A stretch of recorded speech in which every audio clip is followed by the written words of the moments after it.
بسم اللہ الرحمن الرحیم۔ السلام علیکم۔ امیر المومنین حضرت عمر فاروق رضی اللہ عنہ سے روایت ہے کہ ایک روز ہم حضور صلی اللہ علیہ وآلہ وسلم کے ہمراہ تہامہ کی ایک پہاڑی پر بیٹھے تھے کہ اچانک ایک بوڑھا ہاتھ میں عصا لیے ہوئے حضور صلی اللہ علیہ وآلہ وسلم کے سامنے حاضر ہوا اور سلام عرض کیا۔ حضور صلی اللہ علیہ وآلہ وسلم نے جواب دیا اور فرمایا، اس کی آواز جنوں کی سی ہے۔ پھر آپ صلی اللہ علیہ وآلہ وسلم نے اس سے دریافت کیا، تو کون ہے؟ اس نے عرض کیا، حضور میں جن ہوں، میرا نام حامہ ہے، بیٹا ہیم کا، اور ہیم بیٹا لاکیس کا، اور لاکیس بیٹا ابلیس ہے۔ حضور صلی اللہ علیہ وآلہ وسلم نے فرمایا، تو گویا تیرے اور ابلیس کے درمیان صرف 2 پشتے ہیں۔ پھر فرمایا، اچھا یہ بتاؤ تمہاری عمر کتنی ہے؟ اس نے کہا، یا رسول اللہ، جتنی عمر دنیا کی ہے اتنی ہی میری ہے، کچھ تھوڑی سی کم ہے۔ حضور، جن دنوں قابیل نے حابیل کو قتل کیا تھا اس وقت میں کئی برس کا بچہ ہی تھا، مگر بات سمجھتا تھا، پہاڑوں میں دوڑتا پھرتا تھا اور لوگوں کا کھانا و غلہ چوری کر لیا کرتا تھا، اور لوگوں کے دلوں میں وسوسے بھی ڈال لیتا تھا کہ وہ اپنے خواہش و اقربا سے بدسلوکی کریں۔ حضور صلی اللہ علیہ وآلہ وسلم نے فرمایا، تب تو تم بہت برے ہو۔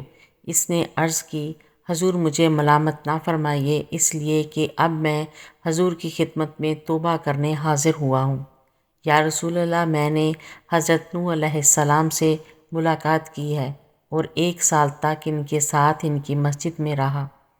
اس سے پہلے میں ان کی بارگاہ میں بھی توبہ کر چکا ہوں۔ حضرت ہود، حضرت یعقوب اور حضرت یوسف علیہ السلام کی صحبتوں میں بھی رہ چکا ہوں اور ان سے تورات سیکھی ہے، اور ان کا سلام حضرت عیسیٰ علیہ السلام کو پہنچایا تھا۔ اور اے نبیوں کے سردار، حضرت عیسیٰ علیہ السلام نے فرمایا تھا کہ اگر تو محمد صلی اللہ علیہ وآلہ وسلم سے ملاقات کرے تو میرا سلام ان کو پہنچانا۔ سو حضور، اب میں اس امانت سے سبکدوش ہونے کو حاضر ہوا ہوں، اور یہ بھی آرزو ہے کہ آپ اپنی زبان حق ترجمان سے مجھے کچھ کلام اللہ تعلیم فرمائیے۔ حضور صلی اللہ علیہ وآلہ وسلم نے اسے سورہ مرسلات، سورہ ام یتساءلون، سورہ اخلاص اور معوذتین اور والشمس تعلیم فرمائی، اور یہ بھی فرمایا کہ اے حامہ، جس وقت تمہیں کوئی احتیاج ہو پھر میرے پاس آ جانا اور ہم سے ملاقات نہ چھوڑنا۔ حضرت عمر رضی اللہ عنہ فرماتے ہیں، حضور صلی اللہ علیہ وآلہ وسلم نے تو وصال فرمایا، لیکن حامہ کی بابت پھر کچھ نہ فرمایا۔ خدا جانے حامہ اب زندہ ہے یا مر گیا ہے۔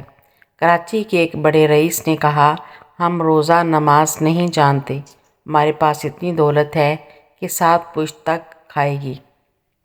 بس اس کے بعد ہی اللہ کا غضب آیا، جس کی وجہ سے پیٹ میں کینسر پیدا ہو گیا، اور 1 تولہ جو کا پانی نلکی کے ذریعے دیا جاتا تھا۔ گلے میں بھی کینسر کا اثر ہوا، کوئی چیز کھا نہیں سکتے تھے، اسی طرح سوکھ کر ختم ہو گیا۔ اسی لیے حضور صلی اللہ علیہ وآلہ وسلم فرماتے ہیں، اللہ کو سکھ میں یاد کرو تاکہ اللہ تعالیٰ دکھ میں تمہیں یاد رکھے۔